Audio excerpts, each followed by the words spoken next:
Katika juhudi za kukuza kilimo cha minazi nchini, wakulima kaunti za Ukambani wametakiwa kukumbatia kilimo hicho kama njia mbadala ya kujipatia mapato na kuongeza chakula katika eneo hilo. Tuko na furaha kubwa kwa ya kwamba tumepata mumea very unique, unaitwa mnazi. Huyu ndio mnazi. Tuko na notion ya kwamba mnazi tu unamea katika sehemu za pwani. Na I'm doing a call to all farmers and more so for the ladies to come tupande mmea wa mnazi. Zaidi ya mbegu 1300 za minazi zimesambazwa kwa wakulima zaidi ya 200 ili kufanya jaribio la kwanza la kuanzisha kilimo cha nazi katika eneo hilo la Ukambani. Our call is that farmers should come, get these seedlings which we are giving free of charge, and try them in their farms and see whether we can add to our regime of crops that we have in our farms, so that we can diversify and get new sources of food and income. Kulingana na vile tuna notion ya kwamba mmea huu unakaa miaka mingi, lakini nataka kusema sio vile.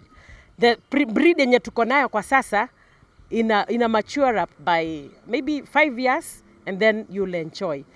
Akizungumza katika uwanja wa maonyesho ya kilimo, mwenyekiti wa maonyesho hayo Lawrence Matolo amewataka wakulima hao kuzingatia kilimo hicho cha nazi za kisasa ambazo huchukua takriban miaka 5 kuanza kupata mazao. Mkamba anakuambia nazi ukipanda inakaa miaka 100. That is not true. Kuna kama hii breed tumeletewa leo. Ni nazi ambao utapanda na miaka 5 unapata mazao.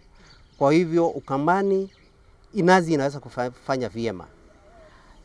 Minazi inaweza mea Machakos. Mimi nimepanda kwangu 10 hapa Katelembo na inafanya vizuri sana. Baadhi ya wakulima waliowahi kupanda mmea huo katika maeneo ya Ukambani wameelezea kupata mazao makubwa kutokana na hali ya anga ya maeneo hayo, huku wataalamu wa kilimo wakihoji kwamba maeneo ya Ukambani yana uwezo mkubwa wa kufanya kilimo cha nazi kwa kuwepo na joto la kutosha. Angalia climate ya Mombasa isipokuwa ni joto nyingi, lakini mvua ya Ukambani na mvua ya Mombasa, kile kiwango cha mvua ukiangalia ni sawa.